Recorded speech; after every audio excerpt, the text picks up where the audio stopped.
Cada colectivo tiene una forma diferente de relacionarse con el dinero. A veces esa forma es sana, pero a veces esa forma hace que se cometan siempre los mismos errores. Hoy vamos a estar hablando de un subgrupo muy particular. Hoy vamos a estar hablando de los jugadores de fútbol y el dinero. Mi nombre es Rodrigo Álvarez y esto es el podcast de Neurona Financiera.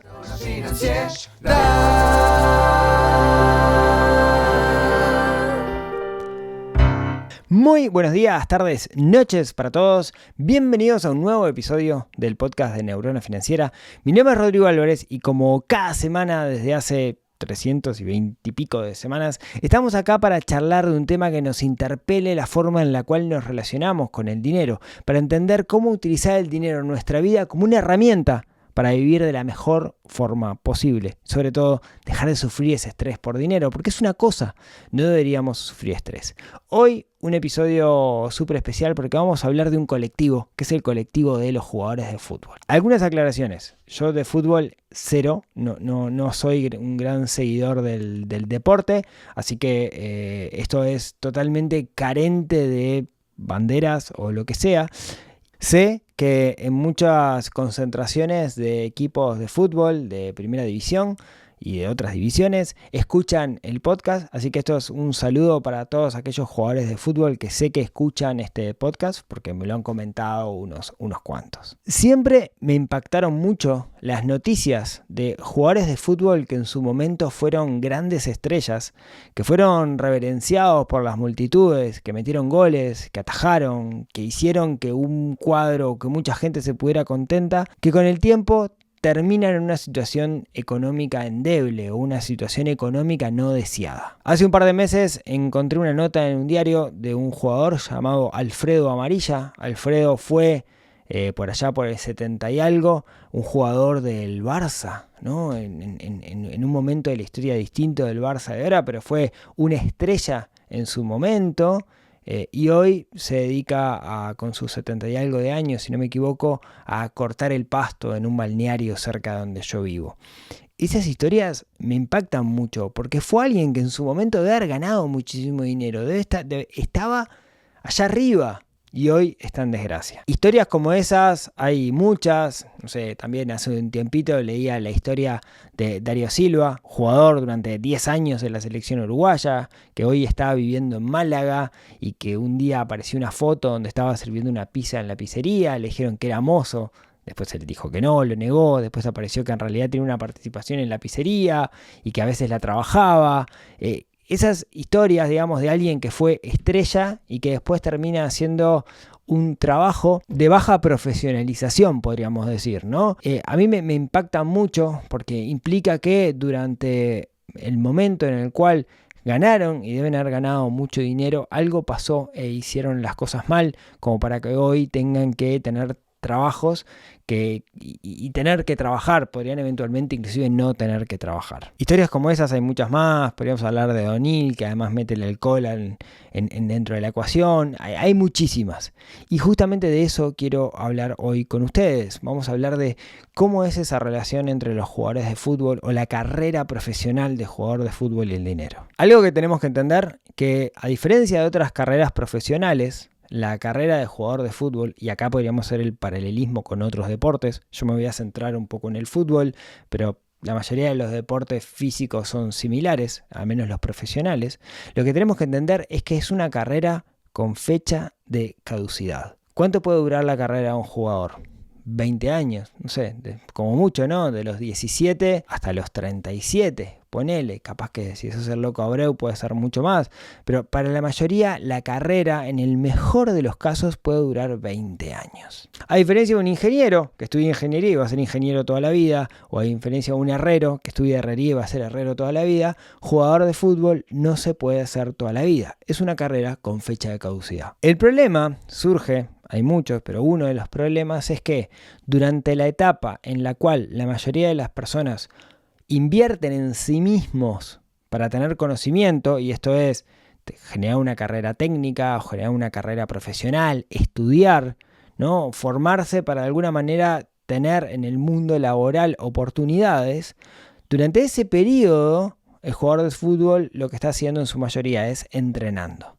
Está cultivando los aspectos físicos y mentales para poder ser un buen jugador de fútbol, pero deja de lado, o en su mayoría, como vamos a ver ahora en un ratito, deja de lado otros aspectos, que es el invertir en sí mismo para formarse, para ser competente en un mercado laboral. De hecho, es bastante normal que los jugadores de las formativas terminen dejando el liceo para dedicarse de lleno al fútbol. Muchas veces el hecho de no estudiar hace que el propio jugador vaya creciendo con esa idea de, bueno, lo mío es jugar al fútbol y todo lo demás lo voy a delegar en otras personas porque mi foco está en jugar al fútbol.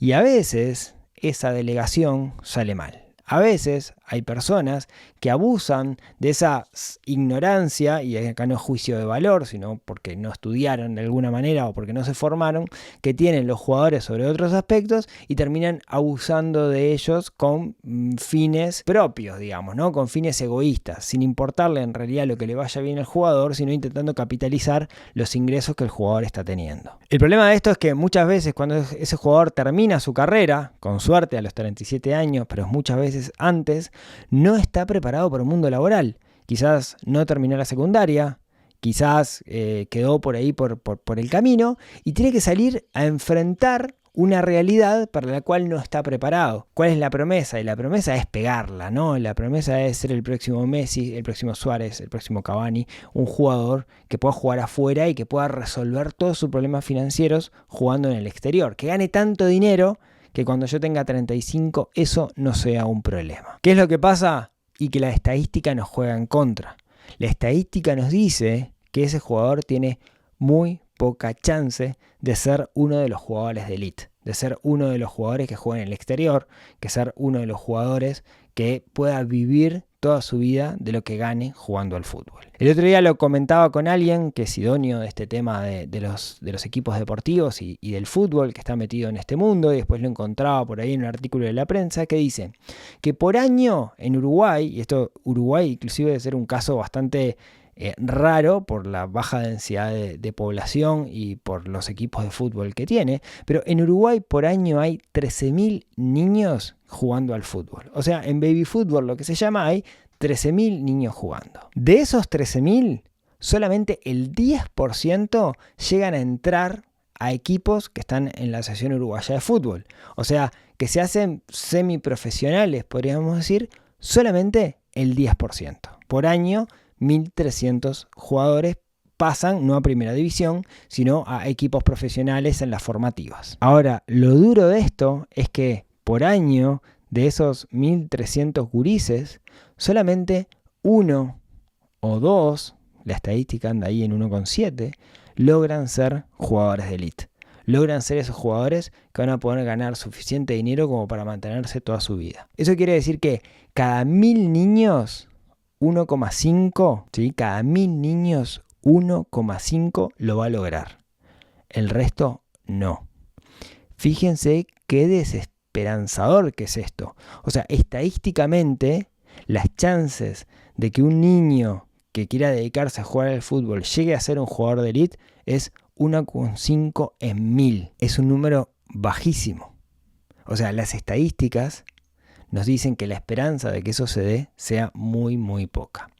¿Qué pasa? Hoy los héroes de la sociedad, en este momento de la historia, están más relacionados con deportistas que con otra clase de actores. No son científicos, no son empresarios, o al menos acá en Uruguay los héroes de la sociedad, los íconos, los ejemplos a seguir son jugadores de fútbol, ¿no? La gente se hace el corte de pelo del jugador, la gente se tatúa al jugador, se compra la camiseta del jugador, son los nuevos íconos de la sociedad porque representan un montón de cosas. Y eso está bien. Eso hace... Y históricamente, pues pasará que uno viera la esperanza en un gurí chico que de repente viene de un contexto humilde, le va bien jugando al fútbol, que la esperanza de que se dedicara profesionalmente al fútbol y la metiera para alcanzar y ser cercanos a sus ídolos, ¿no? Transformarse en ídolos de multitudes. De nuevo, son como los íconos de la sociedad hoy por hoy. En algún momento, algo que pasaba era que tenía la misma chance, la misma oportunidad alguien de un contexto humilde que alguien de un contexto quizás no tan humilde. ¿Qué quiero decir con esto? No importaba si es alguien que viene de una villa o alguien que viene de un colegio privado. Las posibilidades de ser buenos son las mismas. Entonces podríamos decir que el fútbol igualaba. ¿Por qué estoy hablando en pasado? Y bueno, porque la realidad es que hoy el fútbol es más rápido, físicamente es mucho más exigente que lo que era antes. Ojo, todo esto lo leí, no estoy inventando. Es mucho más exigente y lo que es la preparación mental y la preparación física tiene un vínculo directo con la buena alimentación y con el descanso. Entonces, se acabó aquello de que tiene la misma posibilidad de andar bien el gurí de la villa que el gurí que va a un colegio privado, porque la realidad que fuera de los dotes naturales, ¿no? La realidad que técnicamente hablando, en hecho de performance física, en el colegio privado quizás tenga ventaja hoy por hoy. Y estoy usando colegio privado y villa, digamos, como para caracterizar las puntas, ¿sí? Sin hacer juicio de valor ninguno. De hecho, otra de las cosas que el fútbol igualaba antes era, no importa si la persona es del interior o es de Montevideo, de hecho los máximos referentes en Uruguay son del interior.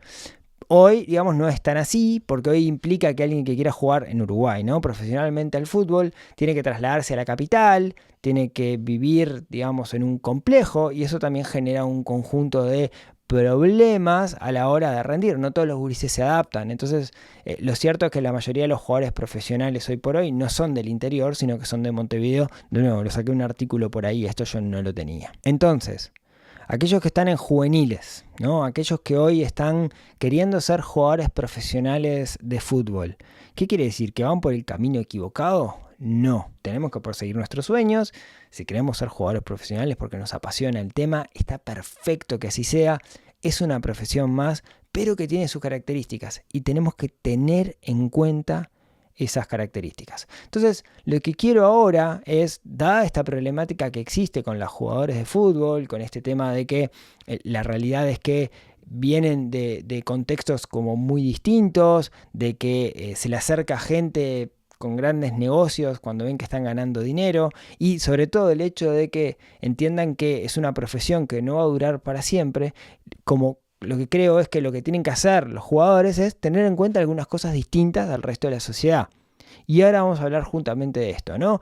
¿Qué haría yo o qué consejo le puedo dar a alguien que esté en formativas que quiera ser jugador profesional de fútbol? Lo primero, clave, es tomar conciencia, o sea, ser conscientes de que es una profesión que tiene fecha de caducidad, que no van a poder jubilarse como jugadores de fútbol, que en algún momento de la historia van a tener que dedicarse a hacer otra cosa o eventualmente vivir de las ganancias que hicieron como jugadores de fútbol. Tomar conciencia de eso, o sea, pensar en el tema, no de patearla para adelante, no patearla para adelante, me parece que es vital para hacer cosas. Entonces lo primero es eso. ¿Sos jugador de fútbol? ¿Estás en formativa de jugador de fútbol? Bueno, sabés que en algún momento vas a tener que dedicar a hacerte otra cosa o vas a tener que hacer tanta guita en tu carrera profesional que vas a vivir de eso. Pero sé consciente de que tu carrera como jugador tiene fecha de caducidad. Ahora bien, si tu plan es hacer tanto dinero en tu vida profesional como para poder mantenerte después, sabé que eso, según las estadísticas, es muy difícil. Todos tendemos a pensar que somos los mejores jugadores del mundo cuando estamos en la cancha, pero la realidad es que la estadística dice que para ser esos jugadores de elite, esos que se van a ir a jugar a los grandes cuadros y poner el nombre que quieras, va a ser muy, muy difícil. La estadística en Uruguay dice 1,5 cada 1000 que están jugando al fútbol en formativas. Entonces, tomemos los 2 puntos.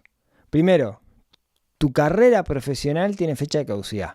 Y segundo, el hecho de que puedas vivir toda la vida de los 10, 15, 20 años que vas a jugar, si bien puede pasar, estadísticamente es muy, muy difícil. Entonces acá viene mi primer gran consejo y es: no dejes de estudiar. Estudiar no es una obligación, no es algo que tenemos que hacer para tener un titulito en la pared. Estudiar lo que nos da a nosotros es la herramienta de poder construir juicios propios para poder valernos.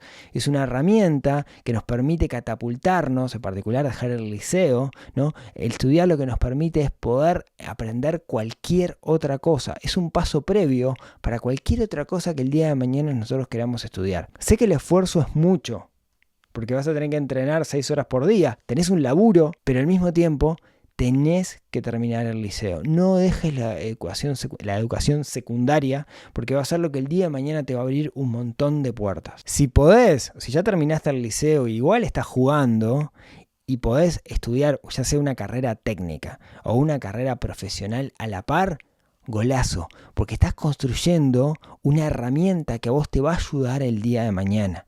Los hay casos de jugadores de fútbol de primera que son contadores, yo conozco a alguno que es programador o que está estudiando programación, que está en ese camino.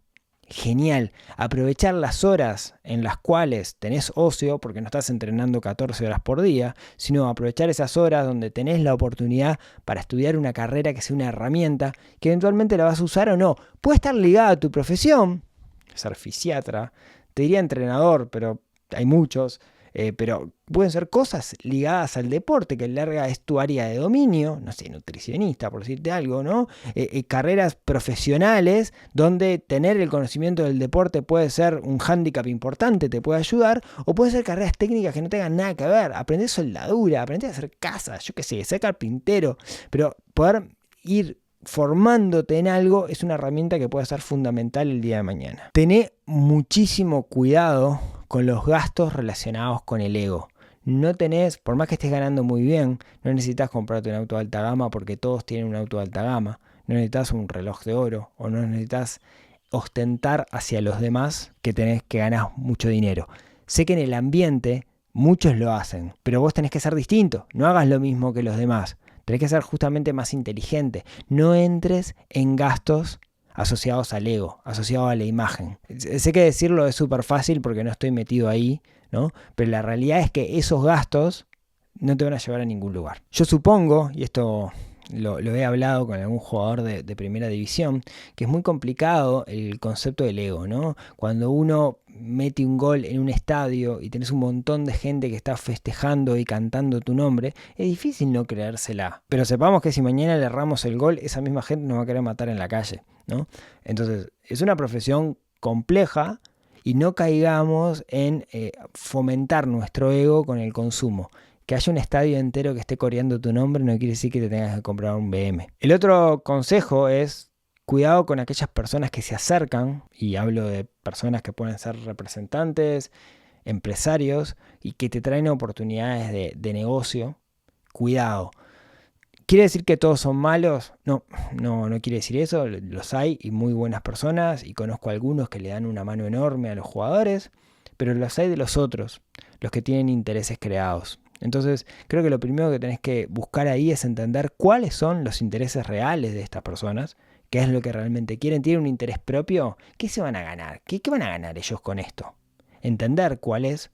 Y lo segundo es, no te dejes subestimar, porque el hecho de que quizás no tengas una educación profesional y venga un tipo de traje y corbata y te empiece a hablar, o que ostente, ¿no? Que tenga, yo qué sé, su cadena de oro y ostente y te empiece a hablar difícil de términos financieros y hace una inversión y vas a ganar tanta plata y no sé qué, no sé cuánto, no quiere decir que eso sea una buena inversión. Entonces, el hecho de que te hable difícil muchas veces va a sonar como, uy, este tipo es crap porque me habla difícil. Asesorate con terceras personas, o sea, busca a alguien que sea objetivo, que puede ser de tu entorno, si no es de tu entorno puedes pedírselo al club, alguien que sea objetivo, que te ayude a la toma de decisiones cuando aparecen estos actores. Muchas veces nos van a dorar la píldora y así muchos han perdido dinero. De hecho, yo empezaba charlando de Darío Silva y hay algunas notas de Darío Silva donde dice que a él le robaron todo sus representantes. Entonces, tengamos cuidado con los actores que están en la vuelta, ¿no? No quiere decir que todos tengan malas intenciones, pero que hay algunos con malas intenciones, de hecho seguro que los hay. Y sobre todo, y esto creo que es lo más importante y resume todo lo que quiero contarles hasta ahora, es sé consciente que tu futuro depende exclusivamente de vos. Nadie te va a salvar la vida. No esperes que venga un club que te compren del exterior. No esperes esos hechos y haz todo lo que esté a tu alcance. Vos podés ser el mejor jugador del mundo, pero si no te ve quien es la persona adecuada, quizás no puedas hacer una carrera profesional. Esforzate sí lo máximo, ¿no? Rompela. Pero Sabe que tu carrera tiene fecha de caducidad y que lo que hagas vos después depende exclusivamente de vos. Que no te pase como Alfredo Amarilla, que comentaba al inicio de este programa, que hoy vive principalmente gracias a una colaboración que hace una fundación que tiene el Barça. Hacé todo como para depender de vos mismo. Sé el mejor jugador que puedas, esforzate al máximo, pero sabé que igual las estadísticas están en tu contra. Por eso tenés la obligación de ir a hacer algo en paralelo como para poder el día de mañana poder vivir de algo que no sea el fútbol. Espero que este episodio haya sumado. No sé si no fue medio depresivo para los jugadores o para aquellos que quieren generar una carrera profesional en el mundo del fútbol. Si es el caso, disculpen, me paré arriba de las estadísticas. Creo que se puede hacer una linda carrera, es una profesión distinta y como bien decía, hay que tener recaudos distintos. Se puede vivir de esto. Se puede vivir de ser jugador de fútbol, pero hay que pensar un plan B. Nadie quiere el día de mañana, habiendo sido un ídolo de multitudes, terminar manejando un taxi. Con todo el respeto que me generan los conductores de taxi. ¿Sí? Aclaración. Muchas gracias por escucharme hasta acá. Espero que este episodio les haya sumado. Si conocen a alguien que esté en esta situación, que sea jugador de fútbol, recomiéndenles que escuche este programa. Seguramente dé mucho para hablar. Como saben, pueden dejar cualquier comentario, ya sea en Spotify como en YouTube, o me lo mandan directamente por correo en el formulario de contacto en neurunafinanciera.com, que siempre que sea con respeto voy a estar leyéndolo y respondiéndolo en la medida de lo posible. Gracias por escucharme hasta acá. Como siempre, si tienen ganas, nos vemos, nos hablamos y nos escuchamos la próxima semana en otro episodio que ayude a desarrollar esa neurona financiera que tenemos un poquito dormido. Estamos obligados a despertar para ser personas más felices y valernos por nosotros mismos. Les mando un abrazo y hasta la próxima semana. Chau, chau. Neurona financiera.